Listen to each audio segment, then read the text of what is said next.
What a lovely sight. So many of you here, family awaiting baptism for their newest member, smiling. Violet's smiling at me. I think that means she's happy. You look very, very happy in your suspenders. How old are you? 2. Oh, that's 2. I've never been really happy when somebody says to me, "Are you saved?" I've always felt somewhat uncomfortable. Do you know Jesus Christ as your Lord and Master? If that's the introduction, it sounds almost like, well, if you're not, we'll put up a wall that divides us. I must confess I felt totally and utterly confused during evening mass yesterday over these readings, because that beautiful Isaiah image, all are welcome from every corner of the earth, far and wide, come and join us. And then enter through the narrow gate. Sounds almost contradictory. I once went on retreat to a priest called Jim Brand in the Archdiocese of Westminster. I was going through a few struggles. And one of the things I remember him saying that I've never forgotten, some people don't like this, but it is powerful. And I think it's particularly applicable to our readings and to something that I know Americans value so highly, and that's freedom. God never forces his love. That would be rape.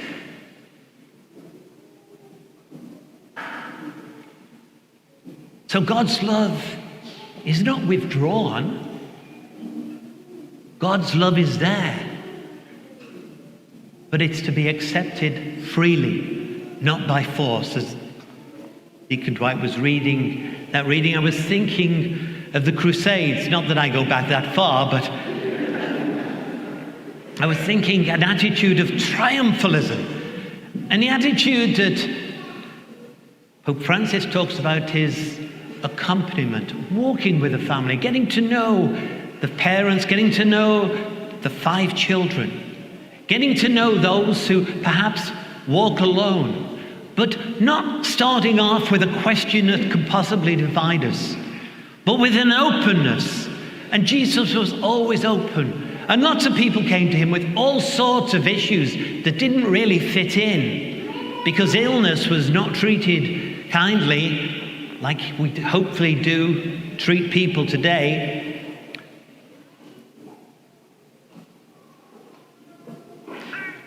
We should never be confused about God. But of course, when we start thinking about him, we might become confused. Well, what is most fundamental is he gives us freedom. He doesn't force his love. He doesn't force his message. What's fundamental to Christians is that if we receive this love, as Violet has already received it from her parents, today she's going to receive it from the creator of all love. But that love can never be forced, but it can be lived out in love, in service, in forgiveness, in encouragement, in hope. That's how we live out faith. And so let me finish with a little quote from Jeff Hill. He always says it so well. He says, if you want to know how you get through the narrow gate, he says, read the Beatitudes. And he says it like this: hold no grudges. Don't obsess over offense. Stop nursing your anger. Don't sneer at anyone, for as far as I'm concerned, it's equivalent to murder. See in every woman you meet the unique, precious person she is.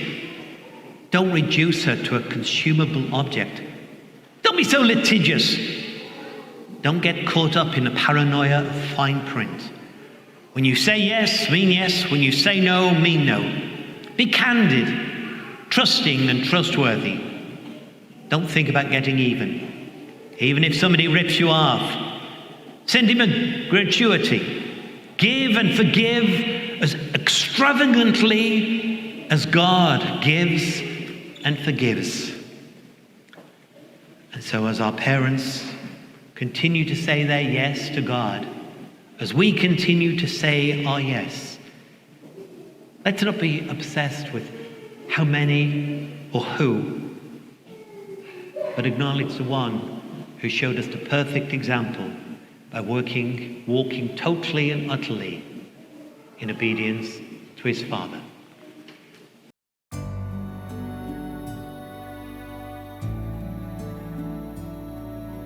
Please like, subscribe, or comment below.